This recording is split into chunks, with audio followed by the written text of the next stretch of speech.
Bihar news में स्वागत है आपका दोस्तों। मैं हूं फिरदौस गनी और आप देख रहे हैं केडीबी लाइव। दोस्तों आज हो चुका है 17 जून 2024। तो आज की पूरे बिहार की टॉप न्यूज़ लेकर आए हैं आपके लिए।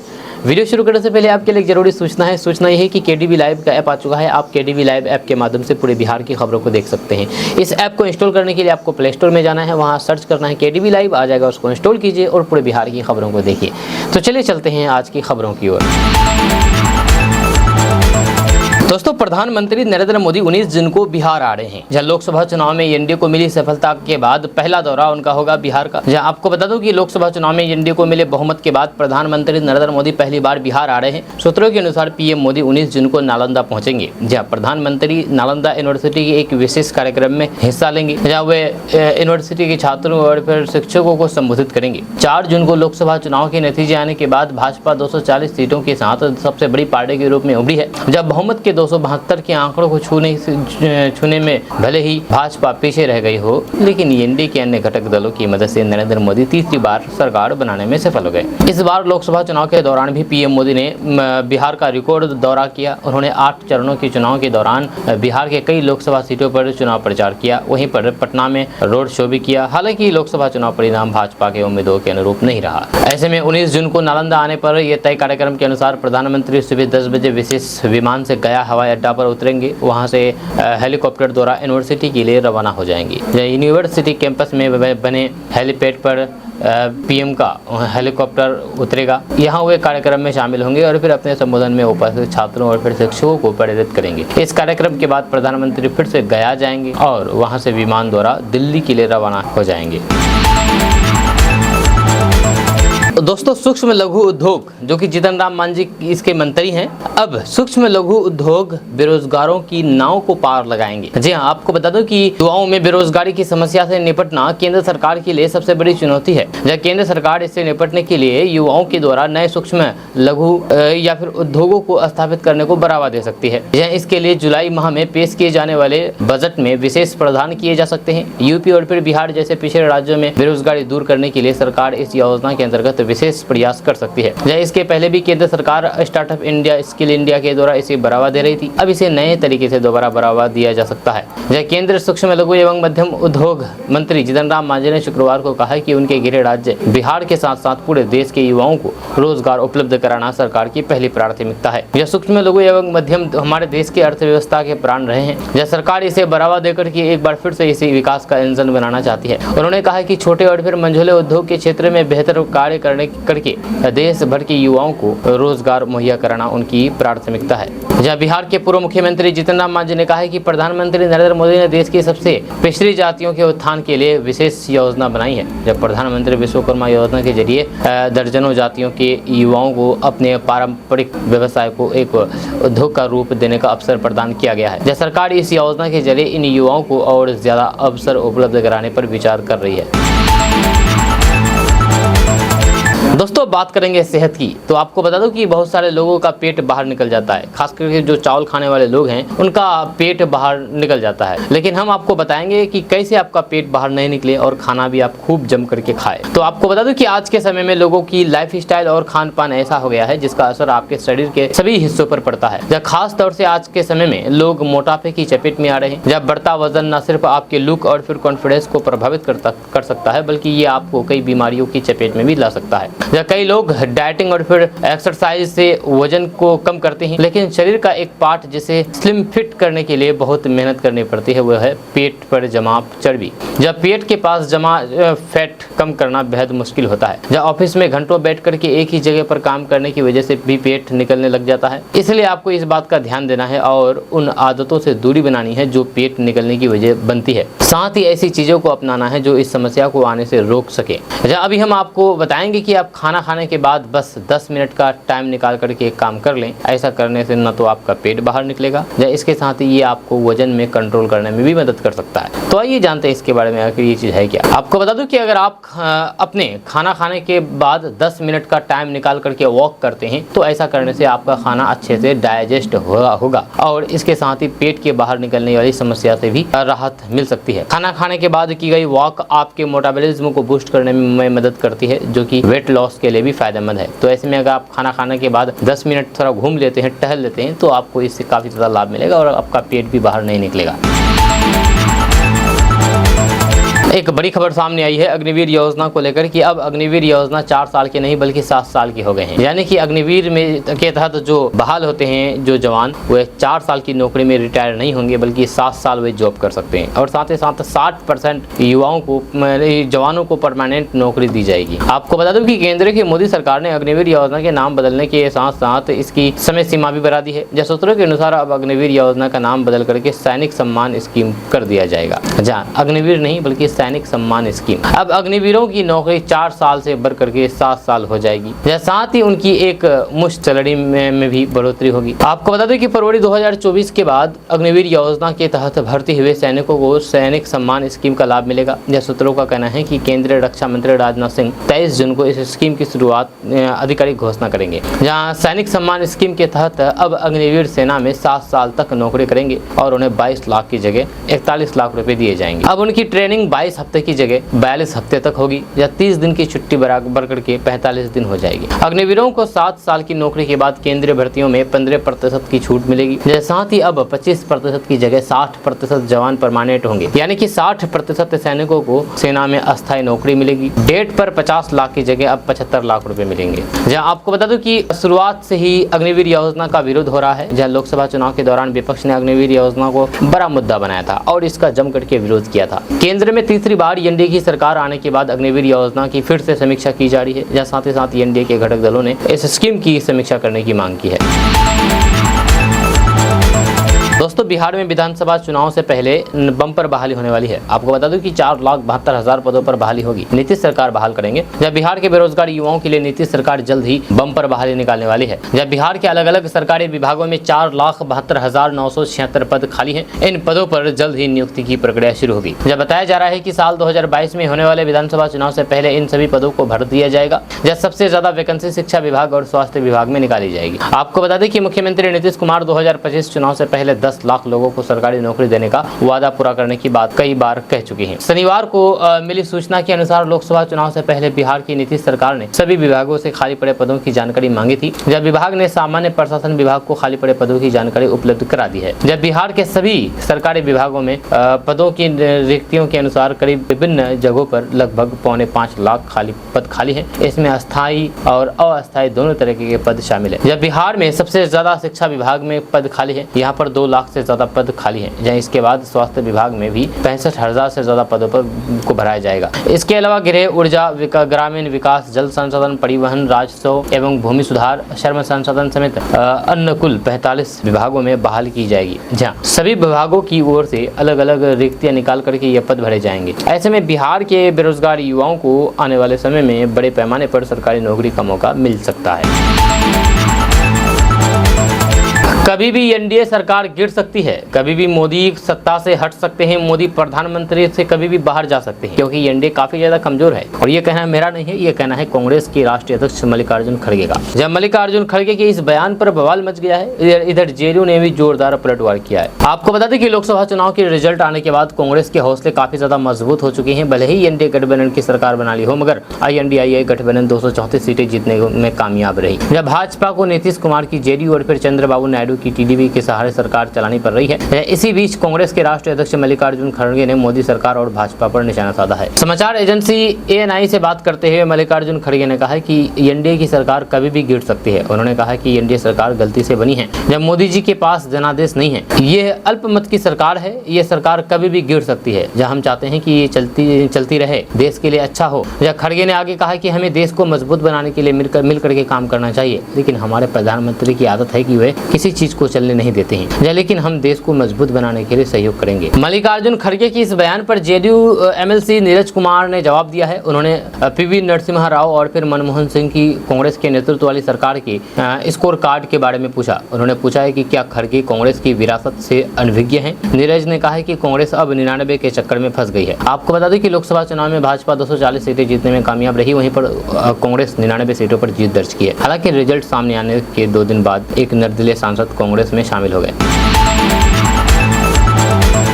दोस्तों बिहार में 45 विभाग है और हम आपको बताएंगे कि आखिर इस 45 विभागों में किस विभाग में कितने पद खाली हैं। तो आपको बता दूं कि जैसे कि पहले से कहा जा रहा था कि लोकसभा चुनाव परिणाम के बाद बिहार में बड़ी संख्या में सरकारी वैकेंसी आएगी। अब इसको लेकर के राज्य सरकार यानी कि बिहार सरकार की ओर से कवायद भी शुरू कर दी गई है। विभागों ने भर्ती प्रक्रिया शुरू करने से पहले राज्य भर से अधिकांश विभागों में खाली पड़े पदों की संख्या बढ़ने का ब्यौरा जुटा लिया है। बताया जा रहा है कि इस साल के अंत तक इन रिक्तियों के विरुद्ध नियुक्तियां करने का लक्ष्य रखा गया है। जानकारी के अनुसार एक एक करके बारी बारी से वैकेंसियां निकाली जाएगी। इन रिक्तियों के अनुसार सबसे अधिक शिक्षा विभाग में पद खाली हैं। वहीं दूसरे नंबर पर स्वास्थ्य विभाग है। कुल 4,72,976 पदों की सूचना उपलब्ध की गई है। आपको बता दूं कि बिहार के शिक्षा विभाग में 2,17,571 पद खाली हैं। वहीं पर स्वास्थ्य विभाग में 65,734 पद खाली है, जबकि गृह विभाग में 41,414 पद खाली है। ग्रामीण विकास विभाग में 11,784 पद खाली है। इसी प्रकार नगर विकास आवास विभाग में 1948 पद खाली है। पंचायती राज विभाग में 5,551 पद खाली हैं। कृषि विभाग में 3,015 पद खाली हैं। पशु एवं मत्स्य संशोधन विभाग में 4,814 पद खाली हैं। वहीं पिछड़ा वर्ग एवं अति पिछड़ा वर्ग कल्याण विभाग में 762 पद खाली हैं। भवन निर्माण विभाग में 3828 पद खाली हैं। मंत्रिमंडल सचिवालय में 2994 पद खाली हैं। वाणिज्य कर विभाग में 1489 पद खाली हैं। सहकारिता विभाग में 216 पद खाली हैं। आपदा प्रबंधन विभाग में 1065 पद खाली हैं। निर्वाचन विभाग में 25 पद, ऊर्जा विभाग में 5,563 पद, पर्यावरण एवं वन जलवायु परिवर्तन विभाग में 2520 पद खाली हैं। दोस्तों पटना की सड़कों पर रेल की बोगियां आपको नजर आएगी। जी हाँ, हम बात कर रहे हैं चिरैया टार पुल की, जिसे रेल की बोगियों में तब्दील कर दिया गया है। या नीचे गाड़ियों की रफ्तार नजर आ रही है या फ्लाईओवर के ऊपर भी गाड़ियों की रफ्तार है, लेकिन फ्लाईओवर पूरी तरीके से रेल के डिब्बे में तब्दील हो गई है। जहाँ इंटरसिटी एक्सप्रेस पटना आरा की तस्वीर फ्लाईओवर में नजर आ रही है। जब भी आप उस रास्ते के पास से गुजरेंगे तो आपको ऐसा लगेगा कि बगल में रेल की पटरियों पर ट्रेन दौड़ रही है। भारतीय रेलवे की तस्वीर यहाँ नजर आ रही है और फिर रेल के डिब्बों में कई सारे विंडो बनाए गए हैं। जहाँ बिल्कुल भी रेलगाड़ी की तरह इन खिड़कियों में यात्री भी नजर आ रहे हैं। जहाँ एक खिड़की में एक लड़की बलून लेकर के बैठी है, तो फिर वहीं पर बगल में दूसरी खिड़की में भी बुजुर्ग यात्री नजर आ रहे हैं। तो वहीं पर अन्य दूसरी खिड़की में यात्री साइकिल को बाहर से टांगते हुए यात्रा करते हुए नजर आ रहे हैं। तो फिर दूध का कारोबार करने वाले यात्री भी दूध के जार के साथ यात्रा कर रहे हैं। जहाँ इस अनोखी पेंटिंग से लोगों में भ्रम हो रही है, लगता है कि जैसे ट्रेन ही हो। इन खिड़कियों में एक युवा पेपर पढ़ता हुआ नजर आ रहा है, जहाँ तो फिर कुछ लोग ट्रेन में आराम से बैठ करके खिड़की से निहारते हुए नजर आ रहे हैं। अब इसकी तस्वीर सोशल मीडिया पर खूब वायरल हो रही है, जो कि 3D पेंटिंग है। दोस्तों मौसम विभाग ने अररिया, किशनगंज, पूर्णिया, कटिहार जिला के कुछ स्थानों पर अगले कुछ घंटों के दौरान मेघ गर्जन के साथ हल्की से मध्यम स्तर की बारिश के आसार जताए हैं। जब बिहार के दक्षिणी पश्चिमी भाग के कुछ स्थानों पर लू के साथ उष्ण लहर के लिए ऑरेंज अलर्ट जारी किया गया है। वहीं पर राज्य के उत्तर पश्चिम, उत्तर मध्य भाग के 1-2 स्थानों पर गर्म दिन रहने की संभावना के साथ येलो अलर्ट जारी किया है। मौसम विभाग का कहना है कि अगले 24 घंटे के दौरान अधिकतम तापमान में विशेष कोई भी परिवर्तन होने की संभावना नहीं है। उसके बाद अधिकतम तापमान में 2 से 4 डिग्री सेल्सियस कमी होने के आसार है। जहाँ मौसम विभाग में अररिया, किशनगंज, पूर्णिया, कटिहार जिला के कुछ स्थानों पर अगले कुछ घंटों के दौरान मेघ गर्जन के साथ हल्की से मध्यम स्तर की बारिश होने के आसार हैं, जिसमें हवा की रफ्तार 30 से 40 किलोमीटर प्रति घंटे होने की बात बताई जा रही है। आज के समय में सभी लोग स्मार्टफोन का इस्तेमाल करते हैं। जहाँ स्मार्टफोन की मदद से बहुत सारे काम हो जाते हैं। इसमें वीडियो देखना, म्यूजिक सुनना और फिर फोटो खींचना, लोग तरह तरह के काम करते हैं। अब लोग कहीं भी जाते हैं, कहीं भी होते हैं, तो फिर वहाँ का फोटो खींच लेते हैं और उसे सोशल मीडिया पर शेयर करते हैं। लेकिन आपको बता दें कि आप किसी का भी फोटो उसकी मर्जी के बिना सोशल मीडिया पर शेयर नहीं कर सकते। ऐसा करना अपराध की श्रेणी में आता है। अगर आप किसी के साथ रूम शेयर कर रहे हैं और आपने अपने रूममेट का फोटो खींच के पोस्ट कर दिया, तो फिर आप मुश्किल में फंस सकते हैं। तो चलिए जानते हैं कि इसको लेकर के क्या कहता है कानून और नियम। तो आपको बता दें कि भारत के संविधान में हर एक नागरिक को कुछ मौलिक अधिकार दिए जाते हैं। संविधान के आर्टिकल 21 के तहत हर व्यक्ति को अपना जीवन अपने तरीके से जीने की आजादी है। अब इन मौलिक अधिकारों में निजता का अधिकार भी जुड़ गया है, जिसे राइट टू प्राइवेसी भी कहा जाता है। और कोई व्यक्ति किसी की मर्जी के बिना उसका फोटो खींचता है या फिर वीडियो बनाता है और उसे कहीं सोशल मीडिया पर अपलोड कर देता है, तो फिर ये उसकी निजता का हनन है। यानी कि राइट टू प्राइवेसी प्राइवेसी का उल्लंघन है। ऐसा करना सजा दिलवा सकता है। यानी कि अगर आप अपने रूममेट का भी फोटो अपने उसकी मर्जी के बिना खींचते हैं और उसे सोशल मीडिया पर पोस्ट करते हैं, तब आपको भी उसके लिए सजा मिल सकती है। ऐसा होने पर कोई भी इस मामले में जाकर के पुलिस थाने में शिकायत दर्ज कर सकती है। ITI अधिनियम 2000 की धारा 66 के तहत इस तरह के मामले में कार्रवाई करने का प्रावधान है। अगर कोई किसी की मर्जी के बिना उसकी तस्वीर या फिर उसके वीडियो को कहीं सोशल मीडिया पर पोस्ट करता है तो फिर ऐसे केस दर्ज किया जा सकता है। ऐसे में ITI एक्ट के तहत इन मामलों में 3 साल तक की सजा का प्रावधान है। इसके साथ ही 2 लाख रुपए तक का जुर्माना भी लगाया जा सकता है। इसीलिए किसी की भी बिना इजाजत आप उसके फोटो या फिर वीडियो नहीं बना सकते हैं। आपको ऐसा करना है तो फिर सबसे पहले उस शख्स की इजाजत लेनी होगी। बिना इजाजत आप फोटो खींच करके या फिर सोशल मीडिया पर पोस्ट करते हैं तो फिर आप मुश्किल में फंस सकते हैं। दोस्तों, बिहार में विधानसभा चुनाव समय से पहले कराए जा सकते हैं। नीतीश सरकार ये फैसला ले सकती है और 2025 में बिहार विधानसभा चुनाव होने वाले हैं, लेकिन हो सकता है कि 2024 में ही बिहार विधानसभा चुनाव हो जाए। ये नीतीश सरकार फैसला ले सकती है। वो कैसे, हम आपको बताएंगे। बिहार में एनडीए का प्रदर्शन अच्छा रहा जब बीजेपी को उत्तर प्रदेश में नुकसान हुआ, लेकिन बिहार में इंडिया गठबंधन को उम्मीद के मुताबिक सफलता नहीं मिली। खबर है कि नीतीश कुमार लोकसभा चुनाव में मिली सफलता को कैच करने का मन बना रहे हैं। ऐसी चर्चा है कि समय से पहले ही विधानसभा चुनाव कराए जा सकते हैं। हालांकि अब तक इसे लेकर के कोई भी औपचारिक बयान किसी भी दल की ओर से नहीं आया है। सूत्रों का कहना है कि बीजेपी भी उसके पक्ष में है। नीतीश की गठबंधन में वापसी के वक्त ही लोकसभा चुनाव के बाद विधानसभा चुनाव कराने का आश्वासन दिया था। सूत्रों के हवाले से कहा जा रहा है कि नीतीश कुमार लोकसभा और फिर विधानसभा चुनाव एक साथ कराना चाहते थे। जब इंडिया गठबंधन छोड़ करके उन्होंने एनडीए में वापसी का मन बनाया, तब बीजेपी उनकी इस मांग से सहमत नहीं थी। हालांकि उन्हें बीजेपी हाईकमान की ओर से आश्वासन दिया गया था कि लोकसभा चुनाव के बाद वे जब भी सही समझे जहां विधानसभा चुनाव करवा सकते हैं। अब ऐसी चर्चा है कि नीतीश हालिया सफलता को कैश कराने के मूड में है। नीतीश कुमार इस बार एनडीए में पिछली बार की तुलना में ज्यादा मजबूत है। 2019 के लोकसभा चुनाव में 17 सीटों पर लड़कर के जेडीयू को 16 सीटें मिली थी, जबकि इस बार भी वही 16 सीटों पर लड़कर के जेडीयू को 12 सीट मिली है। हालांकि इस बार जेडीयू खुद बहुमत से दूर है और फिर एनडीए में नीतीश कुमार और टीडीपी अहम सहयोगी हैं। ऐसे में बीजेपी विधानसभा चुनाव और फिर राज्यसभा में संख्या बल को देखते हुए नीतीश और चंद्रबाबू नायडू दोनों को अपने साथ रखना चाहती है। दोस्तों, लोकसभा चुनाव का पहला सत्र 24 जून से शुरू होगा, जो कि 8 दिनों तक चलेगा। प्रधानमंत्री नरेंद्र मोदी के नेतृत्व में लगातार तीसरी बार एनडीए की सरकार बनी है। वहीं पर कहा जा रहा है कि सत्र के तीसरे दिन यानी कि 26 जून को लोकसभा अध्यक्ष का चुनाव होना है। जहां दरअसल लोकसभा द्वारा बुलेटिन जारी करके अध्यक्ष पद के चुनाव की तारीख की जानकारी दे दी गई है। आपको बता दें कि पूर्व लोकसभा अध्यक्ष ओम बिरला भी स्पीकर बनाए जा सकते हैं। इसके अलावा पूर्व केंद्रीय मंत्री और 7 बार बीजेपी के सांसद राधा मोहन सिंह को सदन की कार्रवाई चलाने के लिए अस्थायी अध्यक्ष के रूप में नियुक्त किया जा सकता है। वहीं पर टीडीपी भी अध्यक्ष पद पर नजर गड़ाए हुए हैं। जहां हो सकता है कि संभावित उम्मीदवारों में बीजेपी के आंध्र प्रदेश अध्यक्ष दग्गुबाती पुरंदेश्वरी का नाम भी सामने आ रहा है। जहां पुरंदेश्वरी एन चंद्रबाबू नायडू की पत्नी की बहन लगती है। 2024 के चुनाव में भारतीय जनता पार्टी के नेतृत्व में एनडीए ने लगातार तीसरी बार बहुमत हासिल किया है। एनडीए को 2024 लोकसभा चुनाव में 292 सीटें मिली है। हालांकि भाजपा अकेले बहुमत के आंकड़े को पार नहीं कर पाई और 240 सीटों पर ही सिमट कर रह गई। वहीं पर विपक्षी दलों के इंडिया अलायंस ने 234 सीटों पर जीत हासिल की, जिसमें कांग्रेस पार्टी को सबसे अधिक 99 सीट और फिर समाजवादी पार्टी को 37 सीट मिली। दोस्तों, के पाठक तो शिक्षा विभाग से चले गए हैं, लेकिन के पाठक के जाने के बाद शिक्षकों में खुशी की लहर है और शिक्षक खुशी मना रहे हैं, मिठाई बांट रहे हैं। जी हाँ, शिक्षकों में जश्न का माहौल है, जश्न मना रहे हैं। लेकिन आपको बता दें कि शिक्षकों को ज्यादा खुश होने की जरूरत नहीं है। जी हाँ, शिक्षकों की परेशानी कम नहीं हो रही है। शिक्षा विभाग ने एक और तैयारी कर ली है शिक्षकों की परेशानी बढ़ाने के लिए। आपको बता दें कि बिहार शिक्षा विभाग के एसीएस के पाठक की विदाई हो चुकी है। उन्हें राजस्व विभाग में एसीएस की जिम्मेदारी दी गई है। वहीं पर के पाठक के शिक्षा विभाग से जाने के बाद शिक्षकों की बांसें खिल गई है। कई जिलों में जश्न मनाने की खबरें भी सामने आ रही है। हालांकि उनके इस जश्न में खलल डालने की शिक्षा विभाग ने पूरी तैयारी कर ली है। यह दरअसल विद्यालय में कार्यरत शिक्षकों की ई शिक्षा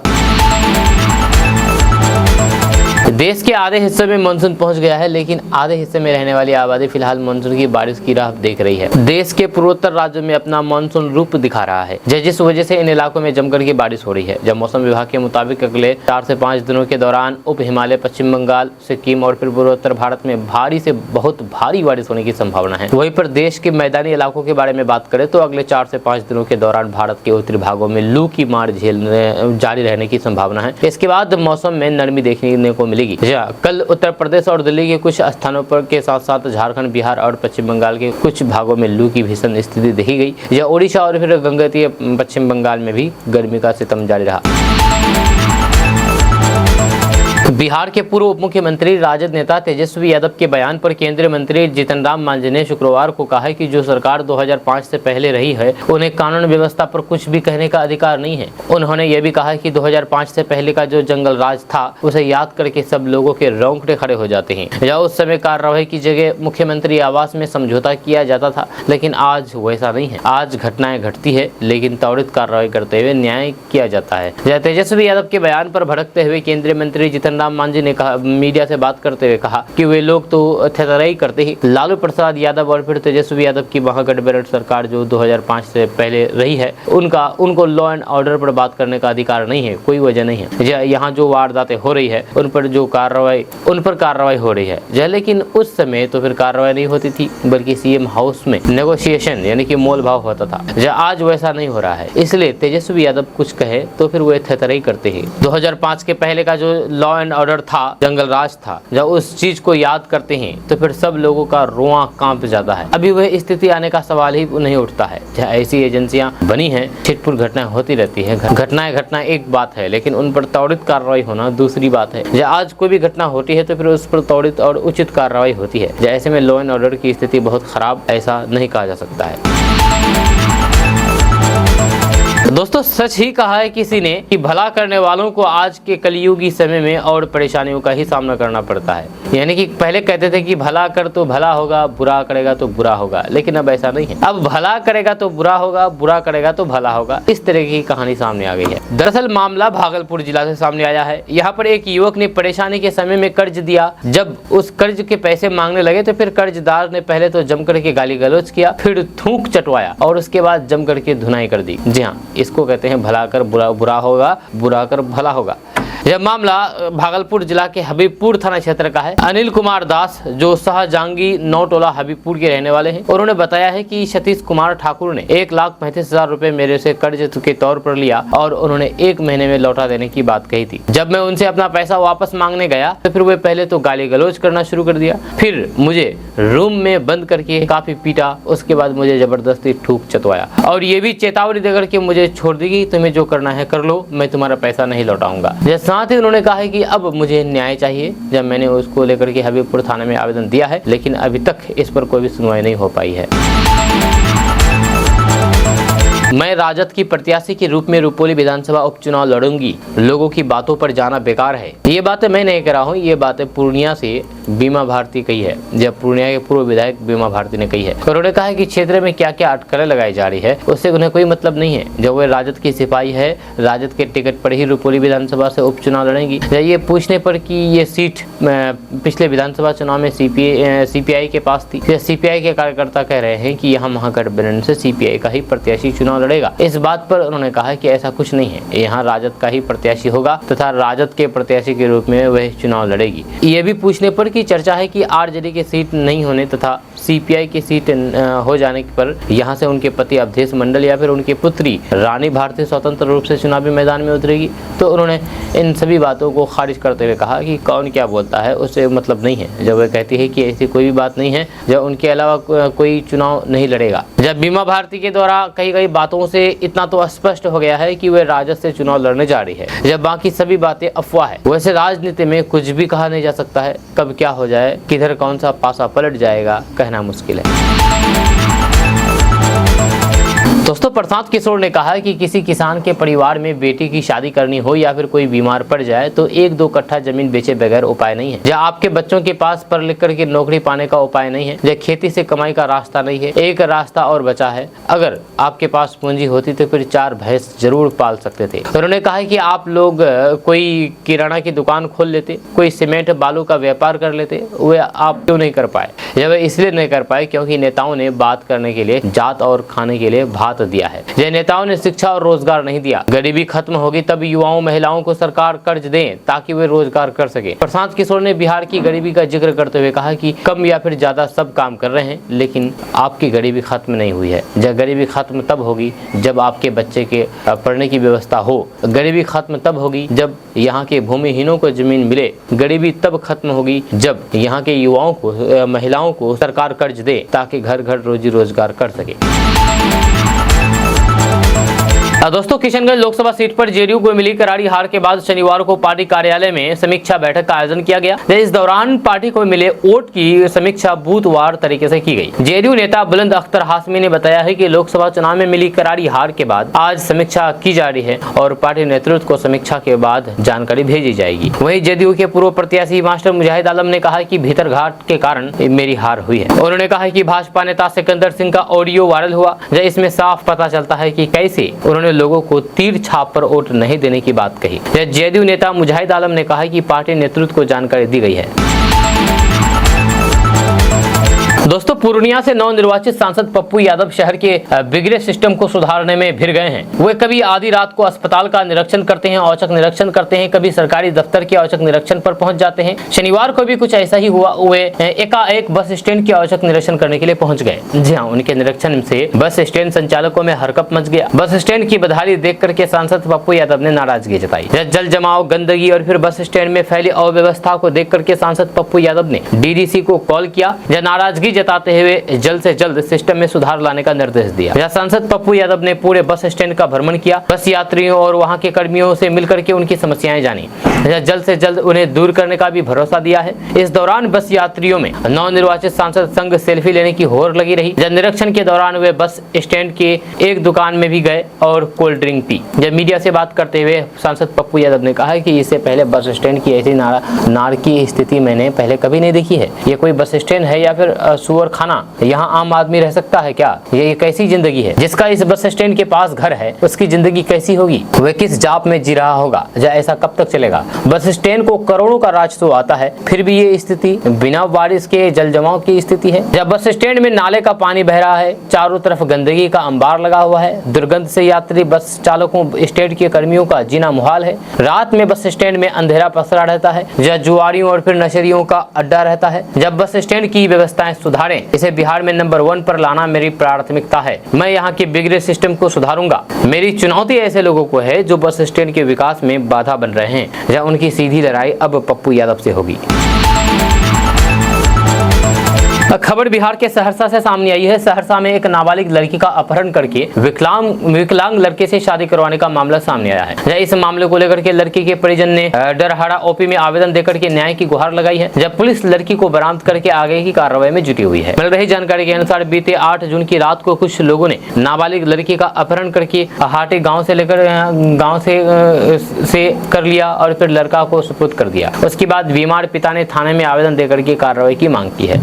आवेदन के आलोक में पुलिस ने लड़की और फिर उस लड़का को बरामद करके आज सदर अस्पताल सहरसा मेडिकल कॉलेज के लिए लाया, जहां पर परिजन को इसकी जानकारी मिली तो फिर परिजन सदर अस्पताल पहुंच करके हंगामा करने लगे और लड़की को सुपुर्द करने को कहा। लेकिन पुलिस ने नाबालिग लड़की को परिजनों को सुपुर्द नहीं किया और किसी तरह से मामला शांत करके लड़की और फिर लड़का को लेकर के सदर अस्पताल लेकर के चले गए। इस मामले को लेकर के लड़की के परिजन के अनुसार कुछ लोगों ने हाटी पंचायत से लड़की को उठा करके ले गया और नट्टा गांव में लड़का को सुपुर्द कर दिया। खबर बिहार के गया से सामने आई है। गया शहर में इन दिनों चोरी की घटनाओं में लगातार बढ़ोतरी हो रही है। ताजा मामला शहर के विष्णुपद थाना क्षेत्र का है। बीती रात को 1:40 पर बेखौफ चोरों ने एक घर को निशाना बनाया, 10 लाख की संपत्ति पर हाथ साफ करके भाग निकले। ये घटना सीसीटीवी कैमरे में कैद हो गई है। दरअसल पूरा मामला विष्णुपद थाना क्षेत्र के गोवर्धन बिहार का है, जहाँ अनूप नारायण और फिर उसकी पत्नी अपने कमरे में सो रहे थे। रात करीब 2 बजे उसकी पत्नी की नींद खुली तो फिर उनके कमरे का दरवाजा बाहर से बंद किया गया था। इसके बाद पत्नी ने किराएदार को फोन किया तो फिर उसका भी दरवाजा बंद था। इसके बाद पड़ोसी को फोन किया गया। पड़ोसी के 2 पुत्र दीवार से कूद करके दरवाजा खोला। जब फिर कमरे से बाहर आए तो फिर पीछे की तरफ से सीढ़ियों में लगा ताला गायब था। जहाँ उनके बेटे के कमरे का दरवाजा खुला था, वहीं पर अलमारी का ताला तोड़ करके लॉकर का सारा सामान गायब था। यानी कि चोर सारा सामान चोरी करके ले गया था। आपका इसके बारे में क्या कहना है? नीचे कमेंट बॉक्स में कमेंट करके जरूर बताइएगा। दोस्तों आज का न्यूज़ बस ये था, कैसा लगा आपको नीचे कमेंट बॉक्स में कमेंट करके जरूर बताइएगा। जाने से पहले आपके लिए एक जरूरी सूचना ये है कि केडीबी लाइव का ऐप आ चुका है। आप केडीबी लाइव ऐप के माध्यम से पूरे बिहार की खबरों को देख सकते हैं। केडीबी लाइव ऐप में बिहार की किसी भी खबर को 1 मिनट से भी कम समय में दिया जाता है। इस ऐप में बिहार की सभी तरह की खबरें दी जाती है। आपको बता दूं कि इस ऐप में बिहार की किसी भी खबर को 1 मिनट से कम समय में खबर दिया जाता है। उसी खबर को अगर आप फेसबुक या यूट्यूब पे देखते हैं तो आपसे 3 मिनट 4 मिनट या 5 मिनट ले लिया जाता है, जैसे कि आपकी समय की बर्बादी होती है। तो ऐसे में अगर आप भी अपने समय की कीमत समझते हैं तो आप अभी केडीबी लाइव ऐप को इंस्टॉल कीजिए, क्योंकि कहते हैं कि टाइम इज़ मनी, यानी कि समय ही पैसा है। तो ऐसे में अगर आप भी अपनी टाइम की कीमत समझते हैं, अपने समय की बचत चाहते हैं, तो आप केडीबी लाइव ऐप को इंस्टॉल कीजिए। इस ऐप में किसी भी खबर को बिहार की 1 मिनट से भी कम समय में दिया जाता है। इस ऐप को इंस्टॉल करने के लिए आप प्ले स्टोर में जाइए, वहाँ जाकर के सर्च कीजिए, केडीबी लाइव लिख करके आ जाएगा, इंस्टॉल कीजिए और पूरे बिहार की खबरों को देखिए।